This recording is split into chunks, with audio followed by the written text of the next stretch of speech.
Greetings, conference goers, ripperologists, comic book enthusiasts, true crime aficionados, my ever-loving fans, friends, and family. This is your good pal, Dr. Ben, here to do a little performance of the written and illustrated piece I've created for the New Conversations Jack the Ripper conference. I'm calling it Fake News from Hell. There we go. An illustrated discussion of the graphic novel From Hell. I'm just going to read through this, and then I'm going to figure out how to use some computer magic and put the pictures from inside here. It's all illustrated, right?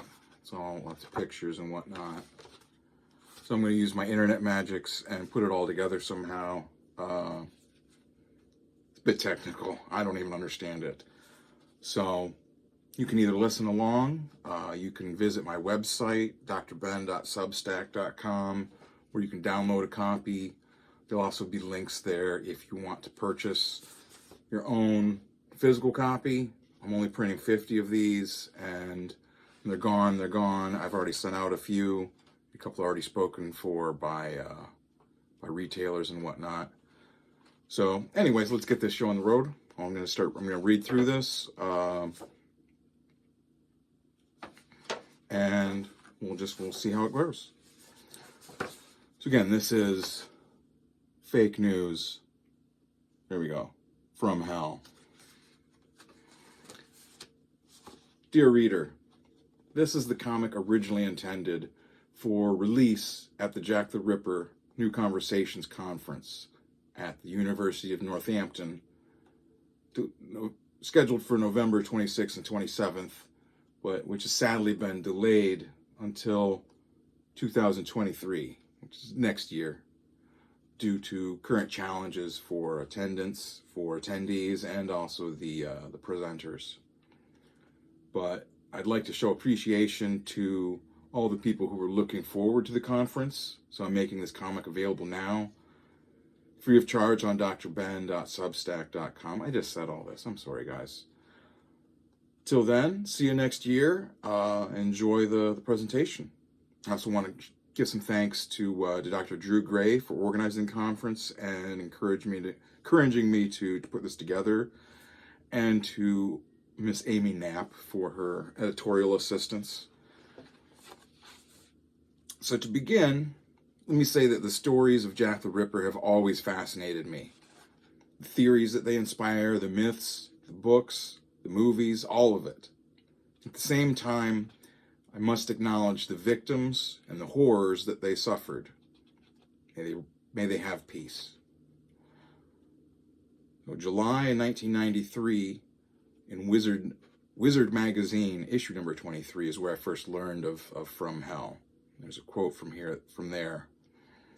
From Hell, Volume 2, the second collection of the graphic novel, written by Alan Moore, carefully researched a theoretical solution to the Jack the Ripper murders. This theory implicates Queen Victoria as the engineer of a cover-up to conceal the illegitimate child of her nephew, Prince Albert. And that's an illustration of me there as a teenager back in 1993.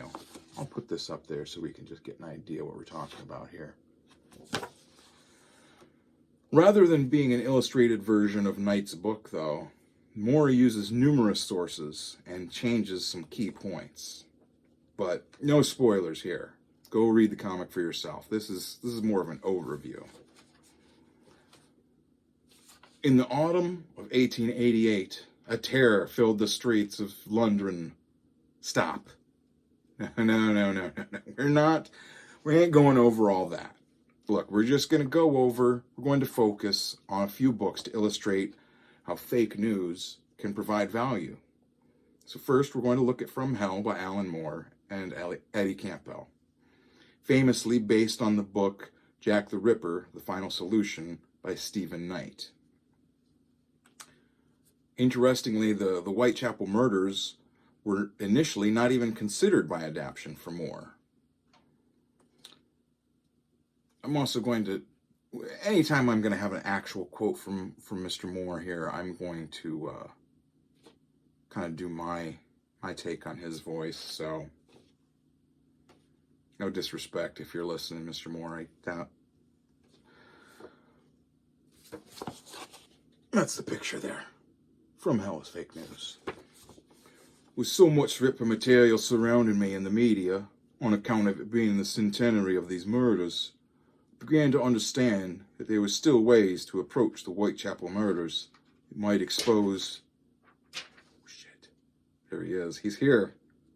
It might expose previously unexplored seams of meaning. This is from a conversation between Alan Moore and Dave Sim in year 1997. Any serious reader of From Hell needs the companion book of first-hand accounts by artist Eddie Campbell, sketches, original scripts that give a behind-the-scenes view of their creative process.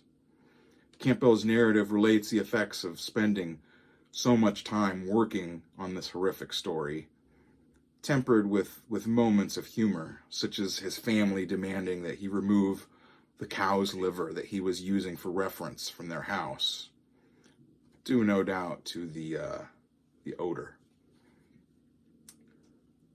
I also illustrated my idea of what they might have said. There we go.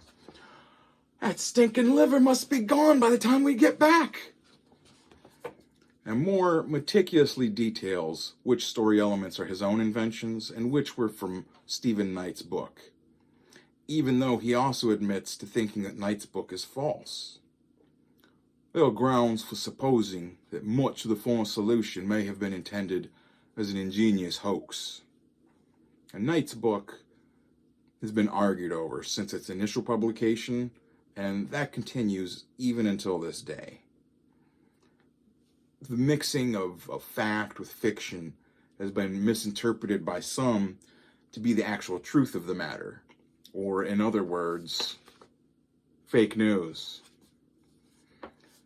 Now, I did put a note here that during my research I found the Ripper history and the myths intersecting my life with odd coincidences, strange conversations with friends, and my own intrusive thoughts and dreams regarding the crimes and the suspects. So this next bit is an exceedingly realistic dream of Jack that I had, Jack the Ripper, of course. It's a dream from June 19th, 2022. Starts with me and Jack the Ripper in a car, and then he's getting out. Okay, I'm going to show this just so I have an idea where I'm at when I'm doing the computer magic. Wait here, I'll be right back. Over in the distance, we can see Simon Hanselman and Nate Garcia, both fellow cartoonists. A few moments later, I get out and ask, "Hey, Simon, did you see where Jack went?" "What?" "I gotta get some stuff from him. Also, my arm is missing." "It's just inside your shirt." And we have Nate's in the background going, "Ha ha," like the guy from Simpsons. "So it is. You're right, old chap. Let's roll." And we're back in the car. Simon is driving 100 miles an hour. "Could you not drive so fast? We're going to crash." That's Simon laughing. I don't know how to do Simon's voice, so you're just going to have to imagine that's what Simon sounds like, but it's not.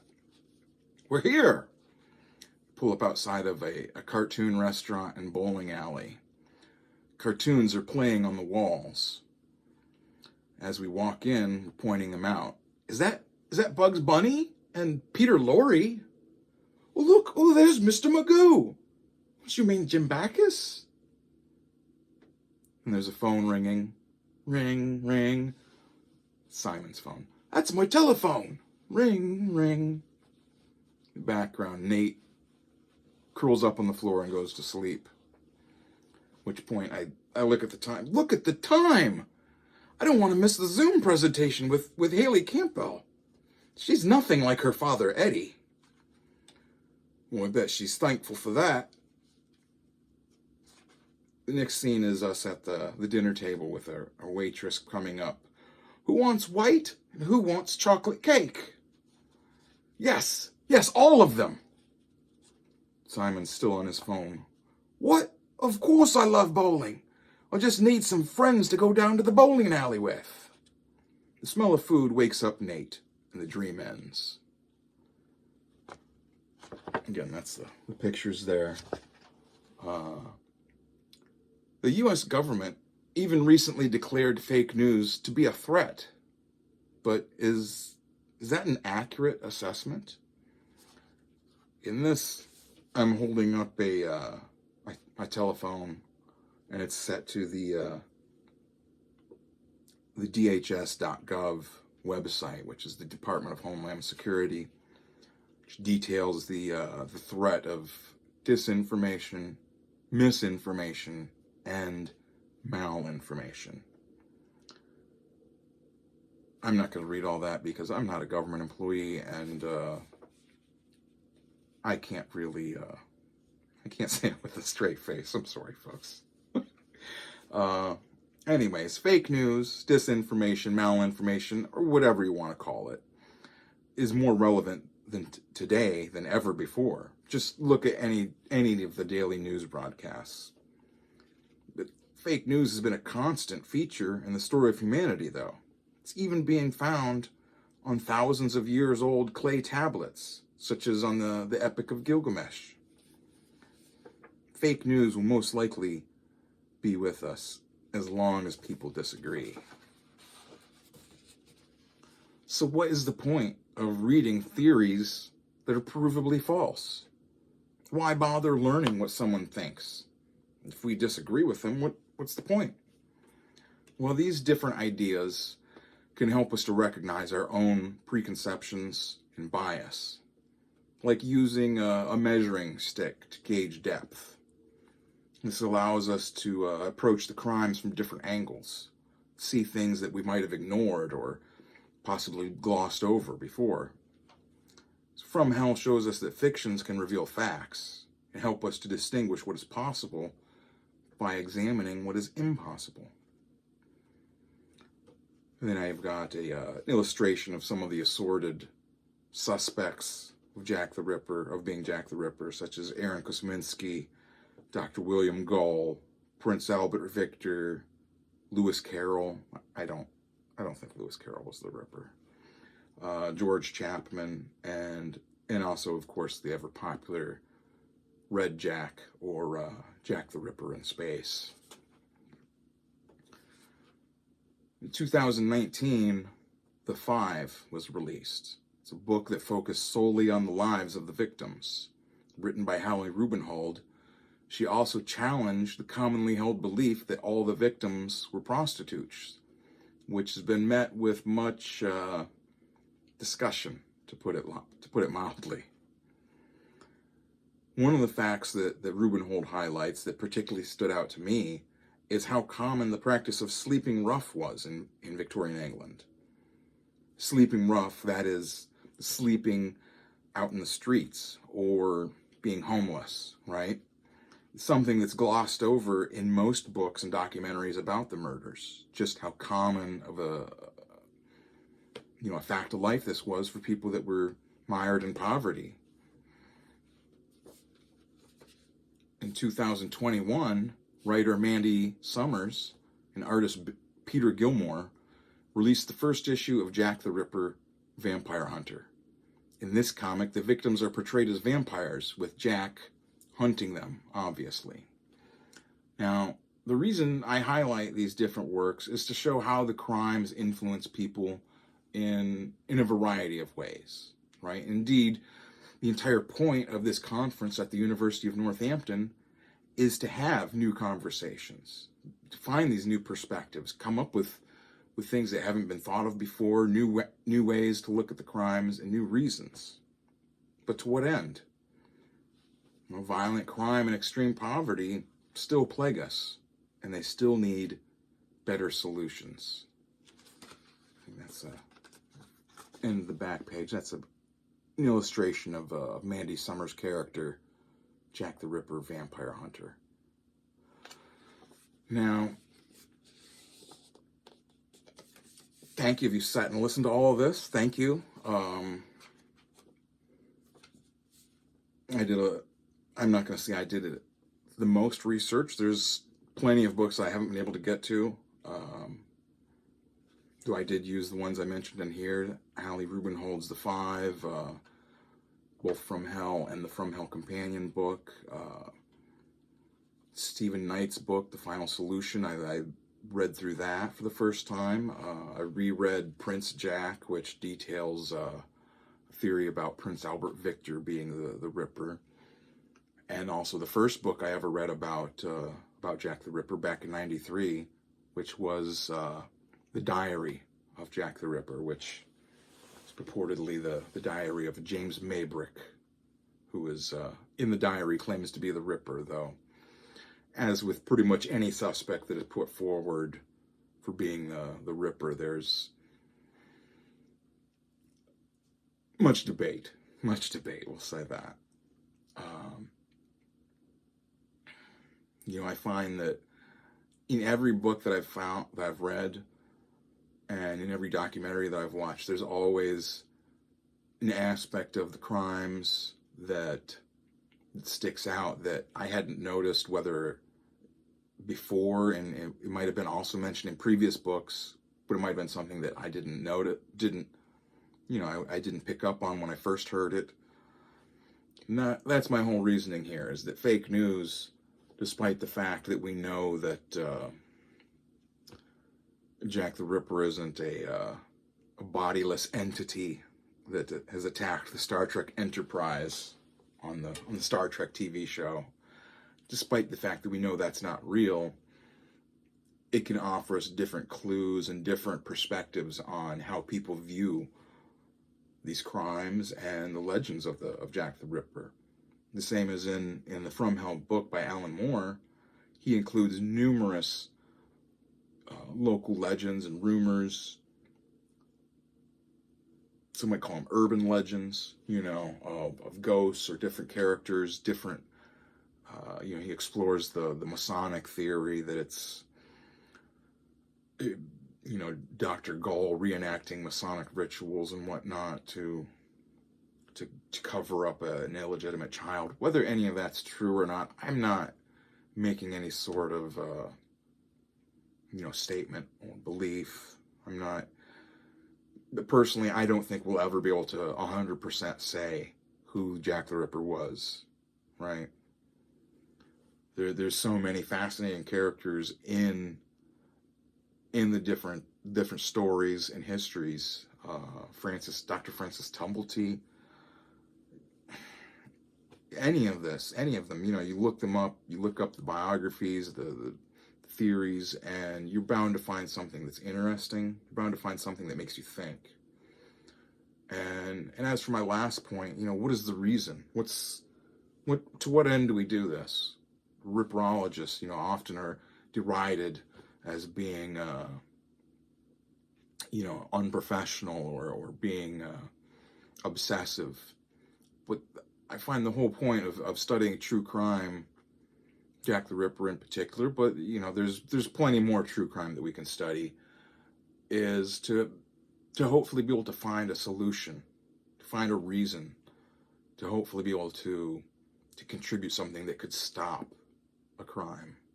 Whether it's, we're writing a book, an article, whatever it might be, you're creating your own documentary, even writing a fictional piece like Mandy Summers' Vampire Hunter.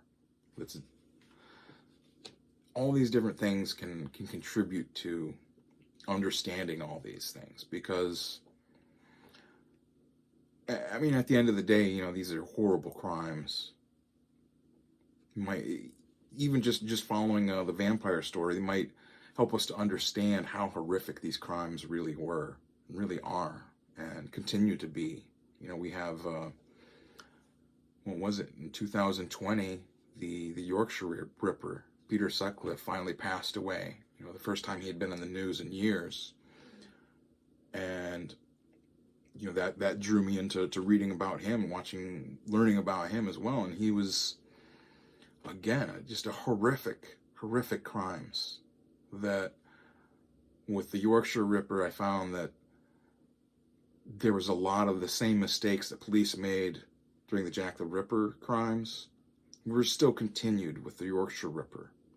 Indeed, he killed a dozen people before he was finally apprehended and caught. So that's the reason that we study these. I mean, does anyone really sit and enjoy learning the grisly details about how exactly someone was disemboweled? I mean, I don't. I have a weak stomach personally, so it's my initial reaction on seeing like the Mary Kelly crime scene photos as a kid, as a 13-year-old kid. I was horrified, sick to my stomach.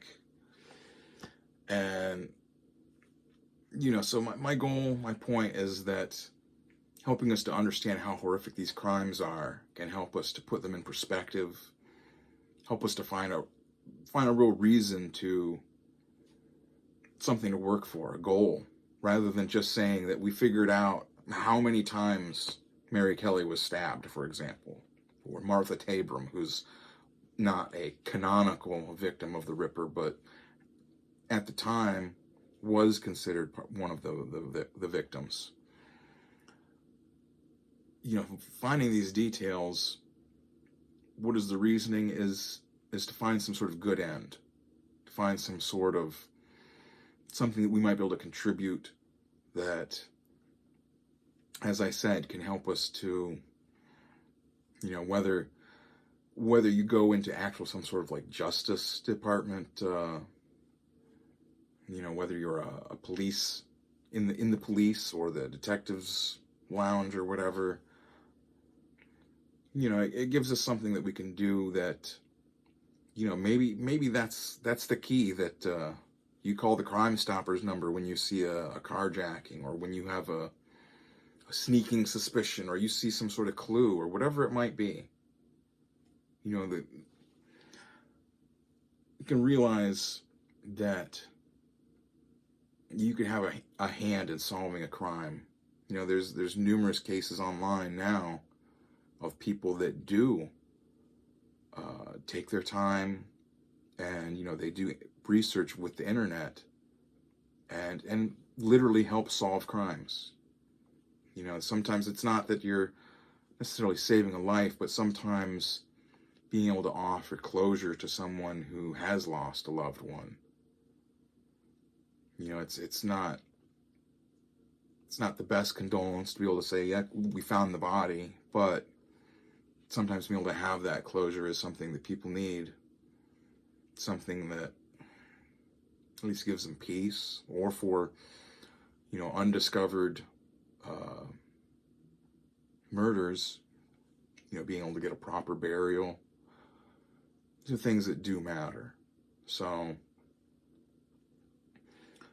not to get all heavy here at the end, but that's something that I consider is what's the reasoning behind why I'm fascinated by true crime and the Jack the Ripper murders and others. Learning how to put the different things in perspective. So that's what I got. Like I said, you want to download a copy, read it for yourself. It's on my website, drben.substack.com.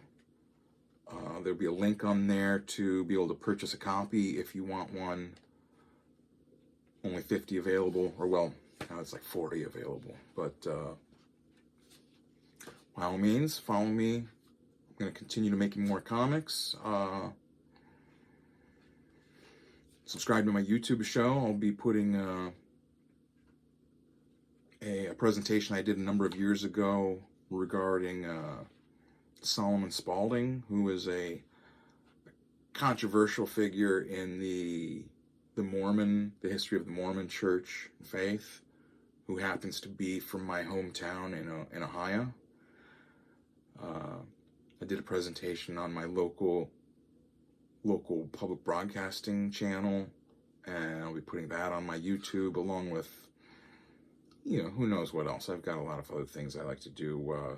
Do drawing streams and cover comics, journalism, news, and whatnot. So I've rambled for enough here. Hope you all got something out of this.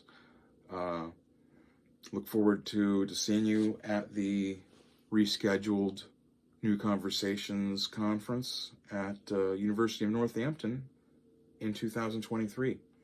Thank you again for your time and for being a fan. It's Dr. Ben signing out. Until next time.